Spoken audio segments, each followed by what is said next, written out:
O dabar išpildom 3 karaliaus norus. Prenumeruojam, sekam ir spaudžiam patinka. Most useless megaprojects in the world. Tai jo žinau. It's a capital city that was built for millions of people but remains practically empty, and that the US wasted $17 billion for a mega project that was never even used and remains completely useless to this day. Rupūžė, varlius. We will explore 5 of the most useless Vakar buvo. Matai, vakar buvo laivas jo, tai Before we continue, make sure to ne like tik this video šeštadienį, and I guess. subscribe to Top Luxury. Share your thoughts about these mega projects in the comments below. Megaprojektai. Tai čia turbūt arabų tikrai turėtų Number būti. 5. Interstate H3, Hawaii. Oh. Let's start with a breathtakingly scenic highway in the Aloha State, Hawaii. The 26-kilometer-long Interstate H3 passes through one of the most stunning landscapes in the world. It is so stunning that there were genuine concerns of motorists stopping and creating traffic hazards. However, the highway is as controversial as it is beautiful. It was first proposed in 1960 with Tikrai defense labai gražu, holy considerations in shit. mind, as the highway would connect the Pearl Harbor Naval Base on the south side to the Marine Corps Air Station on the east coast. The announcement of its construction was immediately met with resistance from environmental groups, as well as native Hawaiians who were worried about the massive urbanization the project would bring. Yeah, makes sense. Environmental laws of the time and a change of route to protect the surrounding valleys delayed the plans indefinitely.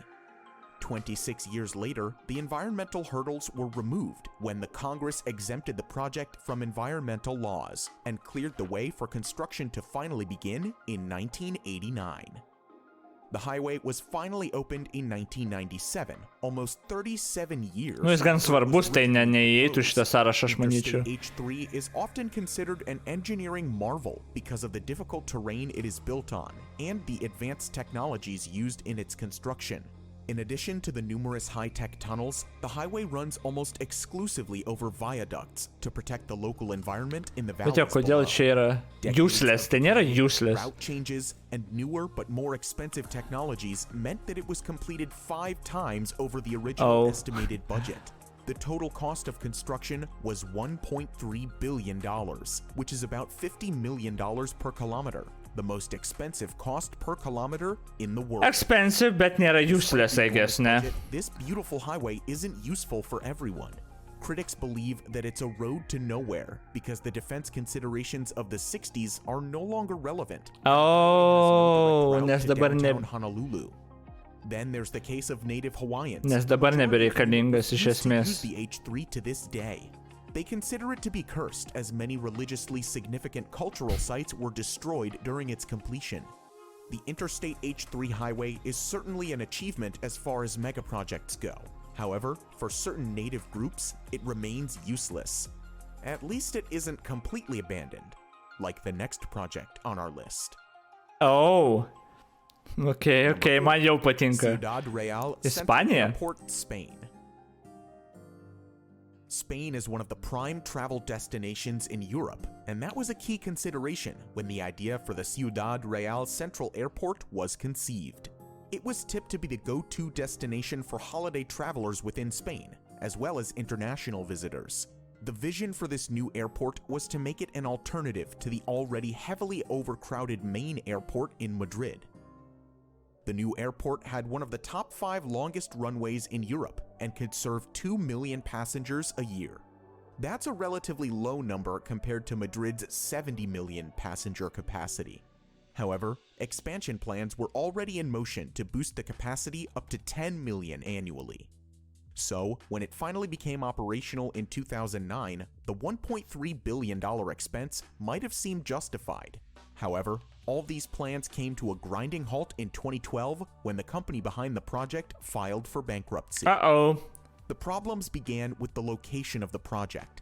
While it was called the Central Airport, it wasn't central in any way, as it was located 200 kilometers away from Madrid. This compounded problems as most of the passengers avoided traveling for hours to get to the remote location, and most big airlines preferred to carry out flight operations from the capital. So, within the first Ilgiau negu pusę skrydžių tai Europoje, the airport was reduced to a single small-time airline. With no major airlines to attract passengers, the airport had accumulated a $350 million debt by 2012. Ooh. Unsurprisingly, it went into receivership and was put up for auction in 2013. The airport was even popularized as an abandoned location by the hit British TV show Top Gear in 2014. After multiple auctions fell through, including an outrageous $12,000 offer, the airport was sold to new owners in 2019. A Spanish airport that cost €1 billion to build has attracted a bid of just €10,000. Ciudad Real's La Mancha airport opened in 2008, only to go bankrupt and close by 2012. As businesses Matijošaitis nupirko stabiliai. the COVID-19 pandemic, the Ciudad Real airport got a lifeline. With little hope of passengers returning, the new owners reinvented the airport as a home for ground. Su skolom, aišku. Nes galų gale cementą ten parduot galėtum už daugiau, dalis išrinkti. Su skolom tikrai pirko. Way and spaciousness. By August 2020, liabilities there were 65 visokiais. airplanes parked on the airport, with expansions underway to provide a storage facility for over 300 aircraft. This new storage approach gave the airport a much-needed business opportunity. However, all the stored planes will eventually be gone once the pandemic is finally over and the return of normal flight operations remains elusive. This billion-dollar Bet čia jau tikrai toks pretty fucking useless. For passengers around the world. Čia jau pretty useless. Number 3. Naypyidaw, Myanmar. Next up is another mega project that made it to Top Gear. Unfortunately, this isn't just a remote airport. It's the capital of Myanmar, a new capital that was built from scratch. Myanmar's military leadership started building a new capital in secret. Mes apie tą žiūrėjom kažką, ar dokumentiką kažkokią žiūrėjom, kur ten ateina valdžia ir jiem ten pavojus yra, ne tik kad pavojus, bet ten labai daug žmonių ir pavojus, tai stato vos ne naują sostinę ten ir panašiai, ten tokie vanity projektai buvo. Nes kažkur jau girdėjom tikrai apie tą. The shifting of a country's capital isn't unheard of, as many countries including Brazil, Egypt, and Pakistan have done so in the past. In November 2005, Myanmar's leader announced his decision to the public, but he kept the name of a new capital a secret. It was 4 months later when he finally revealed the name, Naypyidaw, which literally means the king's residence. The reason for this sudden shift of capital wasn't clear. Some speculated that the military leadership was fearful of an attack from the sea, while others thought it was shifted on the advice of astrologers. However, a lot of it had to do with the former capital, Yangon. Yangon is home to 7 million people, and the city is said to have reached its infrastructural limits, and its population is set to double by 2050. Moreover, the coastal city was established as the capital during British rule to benefit the British Navy, so it made sense for Myanmar to shift the capital to a more central location. The new project was built swiftly, and to this date, the successive governments have poured $4 billion into the city. Naypyidaw seemingly has everything to attract visitors: a 20-lane highway, over 100 luxury hotels divided into 3 hotel districts, golf courses, museums, and even a 99-meter-tall replica of a landmark originally situated in Yangon. But there's one essential component that remains missing. People. The population. The new capital is home to less than 1 million residents, most of which reside in the suburbs that were present even before the city became the capital. But why does no one want to live there? A lingering gap in health facilities, lack of quality educational institutes, and economic opportunities mean that most of the population is reluctant to make the city a permanent home. So, the city often paints the picture of a deserted place and is often referred to as a ghost town. The incredible 20-lane highway is practically empty. Traffic congestion is unheard of, and at times, a single automobile is caught drifting along the tremendous road. The city has an airport that can handle 3.5 million passengers every year, but on a busy day, a dozen people will actually use it. The shopping malls Kaip būtų neįtikėtina iš tikrųjų, ten, praeit pro tokį miestą, jis, net tuščia, tipo. Despite the apparent barrenness, there's a silver lining Wow, for the royal capital. apleista apokalipsė, It's built as a žinai. city of the future, and with the exploding population, Jo, Naypyidaw still ateityje has time galbūt. for an inevitable redemption. For now, it's arguably the world's strangest capital and remains useless for much of the country's population. Tipo, netiek daug reiktų, žinai, netiek daug reiktų, kad bumintų, kaip aš įsivaizduočiau. Tipo, viskas vietoj, tai netiek daug žmonių, tipo, reiktų. Tada iš karto jiem reikia paslaugų, tada iš karto biznėm idėja, ir užsnaubolintų gal viskas. Number 2. Forest City, Malaysia. What the We talked of an fuck? apparent ghost city, and next on our list is a green futuristic smart city that would rise from reclaimed land on 4 artificial islands and will be Oh, built God. on an artificial forest ecosystem. Forest City's location makes it an appealing bet for investors who are aiming to profit from its proximity to the independent city-state of Singapore. Singapore has the world's second busiest port and a thriving economy. The developers have already linked Forest City with Singapore through the Tikrai juodų yra, man atrodo, ten visko yra. between the cities to just 20 minutes. Kokios ten gyvybės nebūtų turbūt. Oh, man. Enabling residents to move freely to Singapore and back. The design is advertised to incorporate many green innovations. Forest City will feature buildings with green rooftops and vertical gardens. Nėra šansų, jeigu ten juodų yra, tai juodų tikrai daugiau negu City žmonių. streets will have a multiple layered design with the lower layer for traffic and parking spaces, while the upper layer will feature parks, sports facilities, and transport hubs. The city will be powered exclusively with renewable energy and will be completed by 2035 at No, a gerai. cost of $100 billion. One of the 4 proposed Sėkmės, islands kaip is close to sakant. completion, with 50 apartment buildings, golf courses, swimming pools, and beaches on board. Svarbu golfo It's korsą not all turėti. smooth sailing for this highly ambitious project. A multitude of economic and political hurdles are already hindering its progress. The project is being funded mainly through China, and Chinese residents virtually had a free pass to the city in the first few years of its construction. As a consequence, All right, wealthy makes sense. Chinese investors who couldn't afford the soaring prices of apartments in their own country rushed to Forest City. By 2019, 80% of the property owners were Chinese. Even the street signs were in Mandarin, and the few schools that opened in the area were offering Mandarin courses. The native Malaysians simply can't afford to buy these apartments as property prices are set with only the Chinese markets in mind. This influx of Chinese investors caused a public outcry, with opponents of the project calling it a new form of colonialism. So, after a change of leadership, the returning Prime Minister Mahathir Mohamad banned foreigners from owning property in the Forest City.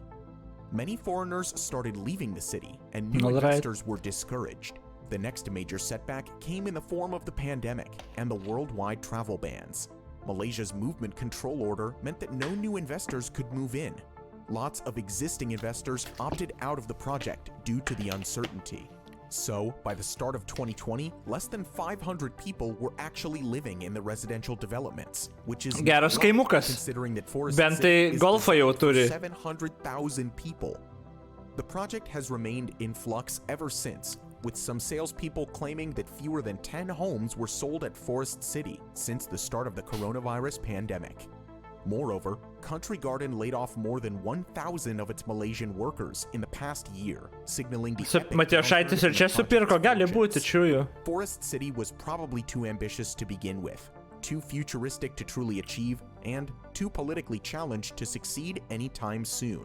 It's safe to assume that despite the billions invested... Jo, matai, nusipirkiau, nežinau, bet jo, bet tame ir yra problemos, ne?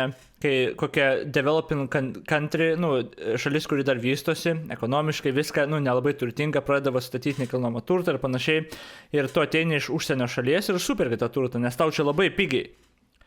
Ir tu tada nuomosi tos butus. Tai, ir nieks su tavim konkuruoti net negali, vietiniai, jie neturi tiek pinigų, besivystanti šalis, žinai. Ir tada jokie tavo, valstybės gyventojai niekad net galės nusipirkti būsto, nes jie niekad negalės su tavim konkuruoti kaip užsieniečių. Tai jo, turi būti apsaugos ir čia yra didelė problema daug kur, man atrodo, ten ir Amerikoje buvo, kur ten supirkinėjo nekilnojamą turtą ir paskui nuomos kainos belenkokios, monopolija, ten pasiėmė, turi visokie ten įmonės, kur superka tos būtus. Tai jo, Čia klaida iš viso nuo pat pradžių leisti bet kam, bet kada tiesiog užsieniečiam pirkti visus gyvenimus namus pas tave šaly ir tada jos nuomoti forever. Forest City is currently a useless megaproject. Number 1. Yucca Mountain Nuclear Waste Repository. We'll conclude this list with a megaproject that was planned in view of a sensitive global issue.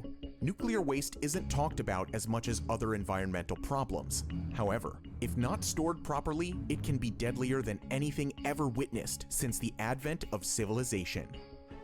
As of now, nuclear waste is stored above ground, near the power plants where it comes from. However, the scientific community agrees that the safest, permanent disposal solution is to store this hazardous waste deep underground. In the 1980s, US authorities set about finding a permanent solution to this growing waste problem. In 1987, Yucca Mountain in Nevada was identified as the best available option. It was close to the USA's most used nuclear testing site and was away from any population centers. The plan was to deposit the waste from all over the country in a tunnel complex about 300 meters under Yucca Mountain. In addition to the isolated location, Yucca Mountain is made up of volcanic ash formed millions of years ago. It allows the Yucca Mountain to absorb any radioactive waste without crumbling or cracking.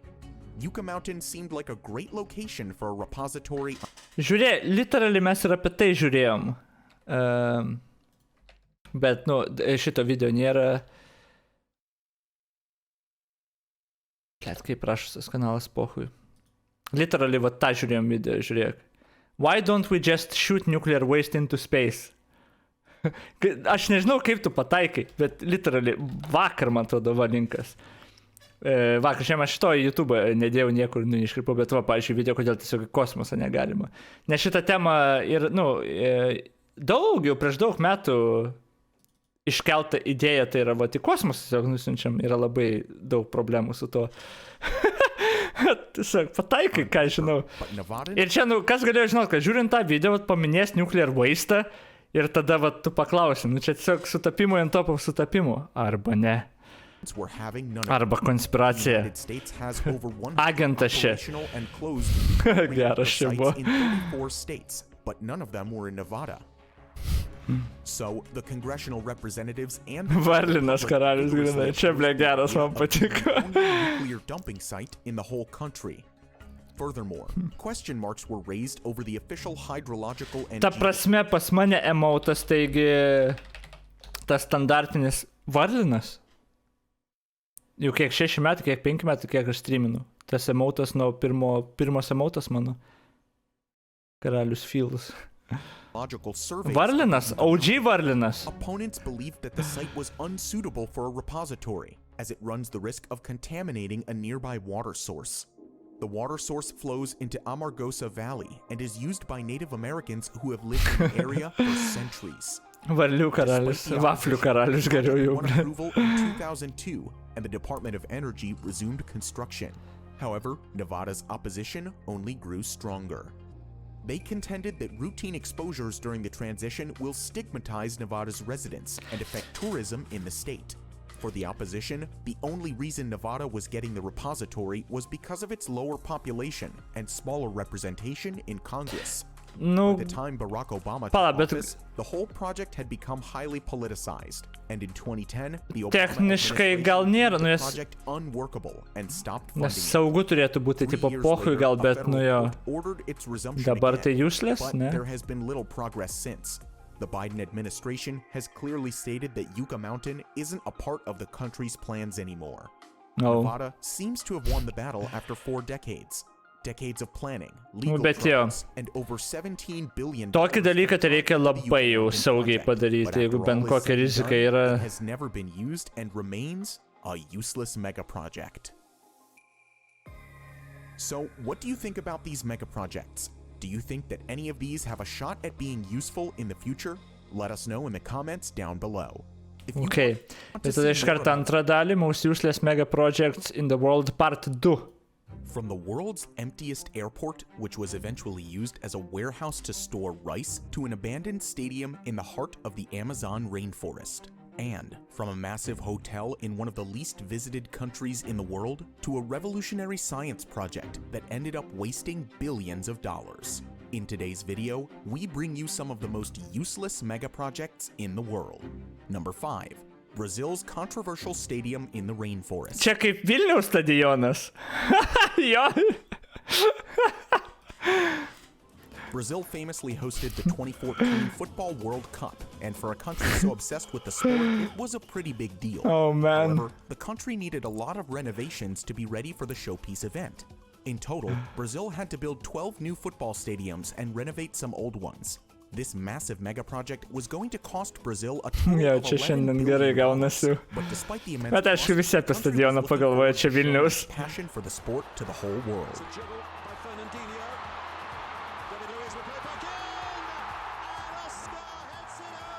But, as in many countries that host a Oh, World wow. Cup, these huge mega projects are not necessarily economically viable in the long run.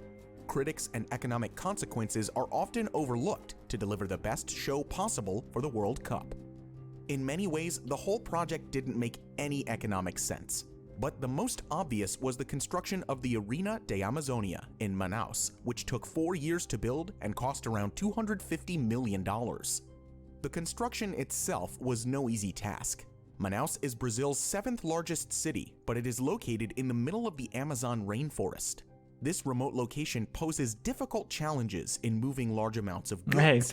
Many of the materials used for the stadium's construction were shipped from Portugal and navigated through the Amazon River. This entire journey took 3 weeks, which made the construction process more costly.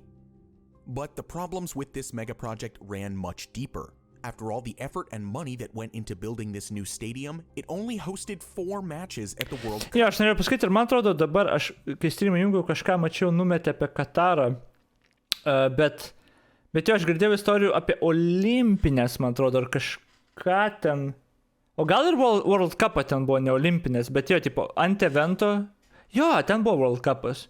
Ir per vakarinius pasikalbėjimus, man atrodo, labai senai apie tai esu pašnekėjęs, kad ten labai daug žmonių mirė statant iš viso, ten sąlygom tragiškom, vos nevergoviai pastato, tą, eventui padaro, bet tada pleista patampa ir visiškai nenaudojama ir, tiesiog tragedija tiem miestams ir panašiai. The revenue generated from these few games was obviously nowhere near the spending. After the 4 World Cup games, the stadium was rarely used. The local clubs simply don't have enough of a fan base to fill out the 40,000-seat arena every week. Besides that, many residents can't afford the tickets to attend a game.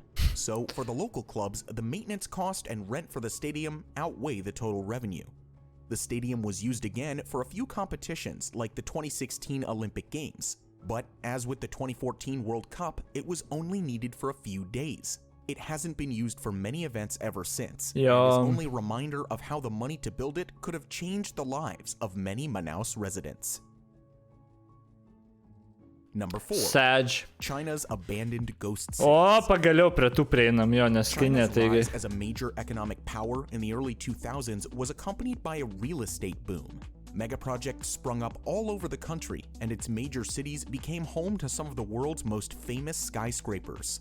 However, not all of these projects were a success.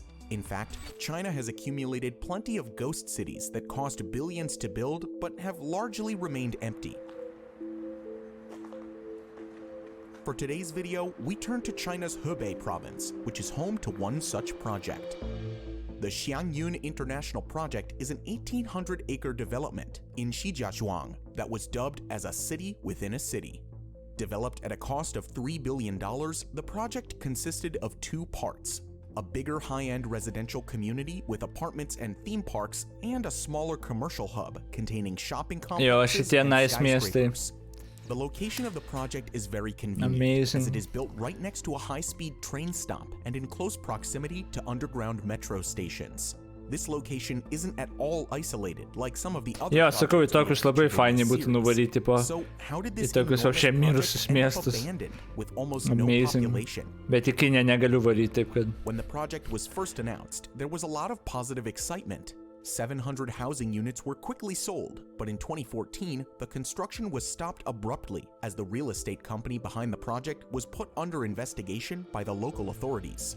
By 2017, the charges of corruption were proved and the main developer landed in jail. Consequently, the property prices saw a sharp decline and the company declared bankruptcy.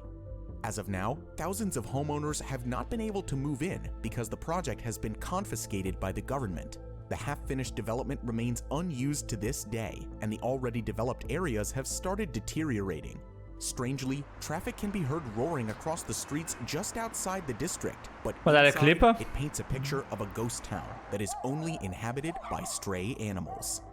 These days, the Xiangyun International Project is more of a tourist attraction than a residential development. It is often visited by bloggers and YouTubers who are fascinated by such a huge abandoned site and want to tell its story.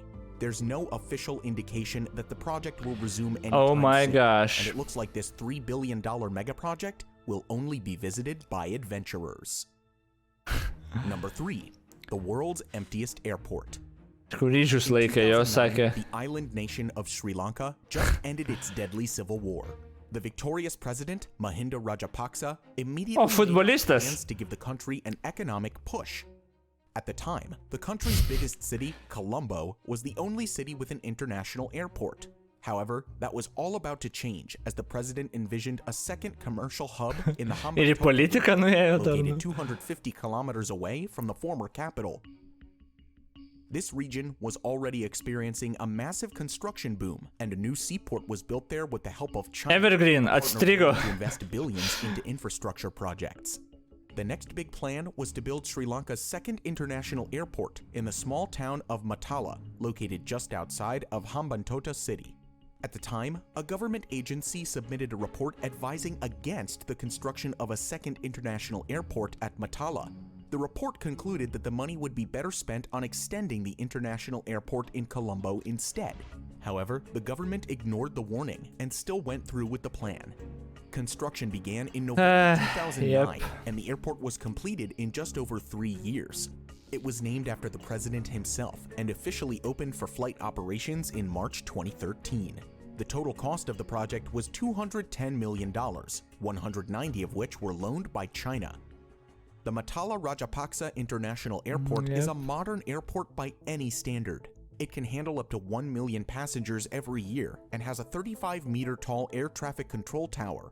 Its proximity to Sri Lanka... Tipo, jiem nesvarbu, ką, man atrodo, Kinijai, kaip tas planas yra, ta iniciatyva. Jiem nesvarbu ką, bet kokį projektą. Esmė tik, kad skola būtų, kurios žino, kad paskui net mokės ir, ten arba su sąlygom, kad gautų uostus, prieimo prie uostų ir panašiai.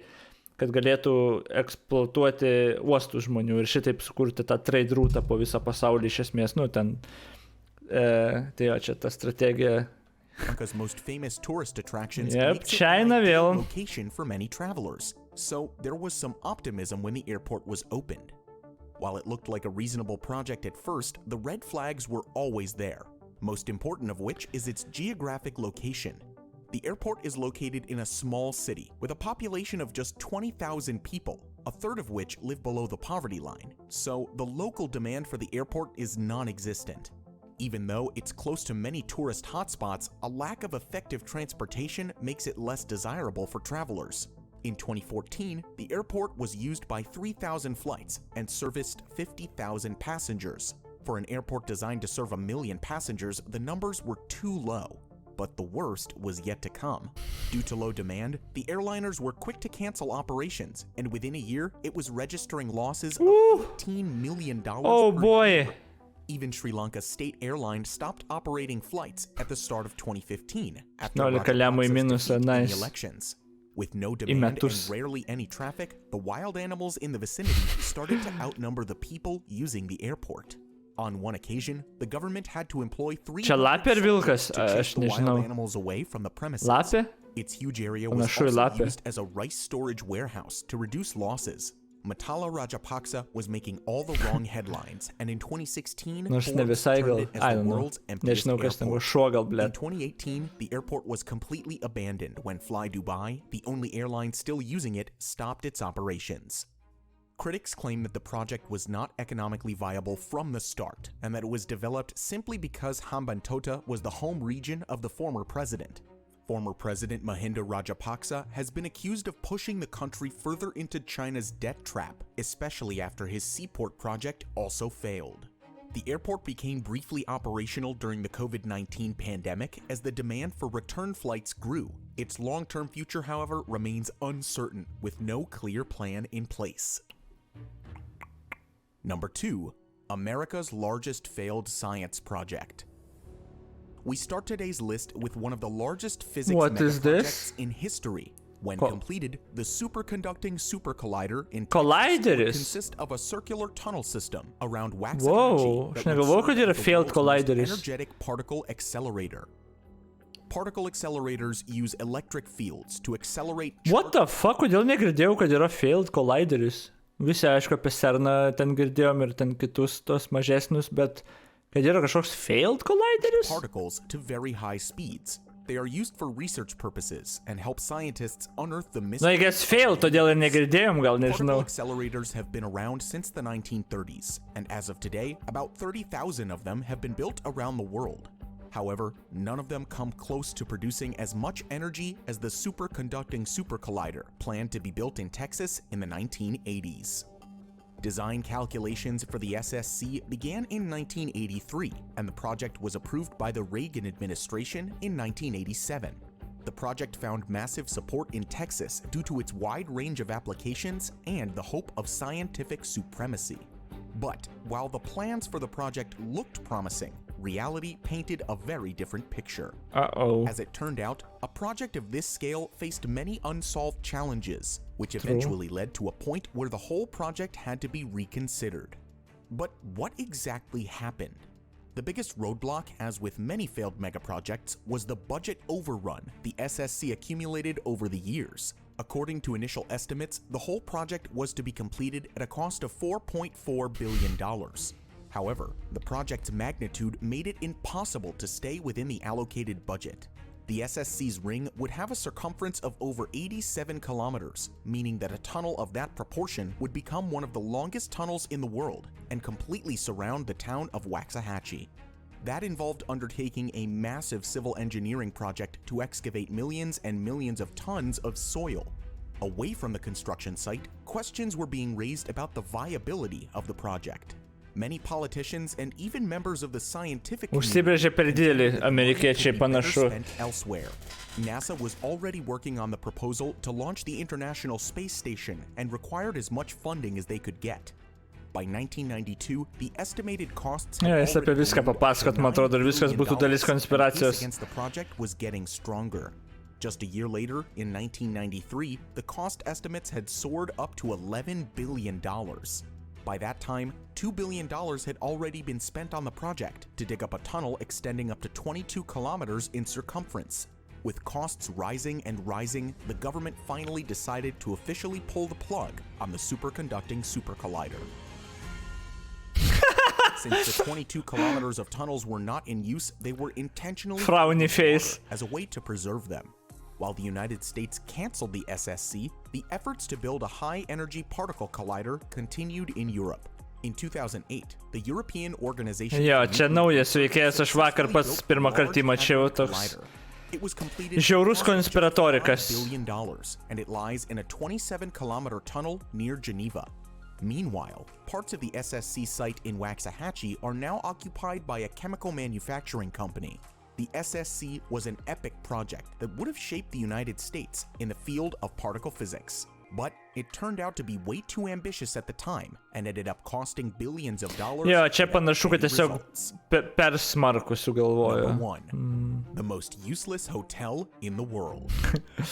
Next on the list is the tallest unoccupied building in the world, Let's go. also known as North Korea's Tower of Doom. North Korea Nice, is too blood. keen on hosting tourists. The state's policy of secrecy and regulation of any interaction between the locals and foreigners means the country isn't a major tourist attraction. However, this reluctance to host tourists wasn't always there. In the 1980s, North Korea, fueled by its rivalry with South Korea, planned on hosting thousands of foreign visitors in the world's tallest hotel. South Korea, backed by the United States, had won the hosting rights to the 1988 Olympics. Moreover, a South Korean state firm just finished building the tallest hotel in the world in Singapore. Not to be left behind, North Korea won the hosting rights of the 1989 World Festival of Youth. A year later, the country broke ground on a unique pyramid-shaped hotel in the capital, Pyongyang. At a height of 330 meters, Ryugyong Hotel would surpass the hotel built by South Korea to become the tallest hotel of all time. North Korea had planned to inaugurate the hotel on the eve of the festival. However, the construction couldn't be completed in time due to engineering problems. Funnily enough, it's actually not finished to this day. Oh man. The hotel's height finally topped out in 1992. However, by that time, the financial backer of the project, the Soviet Union, no longer existed. The financial support dried up, and the project stalled. At this point, the Ryugyong Hotel was just a hollow concrete structure with no windows or any sort of construction beyond the outer walls. Construction remained halted for the next 16 years until an Egyptian company took over the project. By 2012, they installed a glass facade and LEDs to the building's exterior for $180 million. North Korea's new political problems meant that the renewed effort... Lemputės įdėjo, o mes skundžiamės, kad pas mus eglutės per brangios. Va čia tai pastatė eglutę, blet. $180 million. Oh, man. North Korea's new political problems meant that the renewed efforts didn't last long either, and the building was abandoned yet again. It is estimated that the completion of the Ryugyong Hotel will cost upwards of $2 billion, which is about 5% of North Korea's total GDP. There is no official information available on the project's progress, and for a country with a lack of money like North Korea, a resumption seems very unlikely. What is your opinion about these failed megaprojects? Let us know your thoughts in the comments below. If you want to see more about similar projects, you can watch part 1 of this series, or our video about the biggest megaprojects never finished. Thank you for watching, and we'll see you in the next video. Žiauriai geras, man patiko.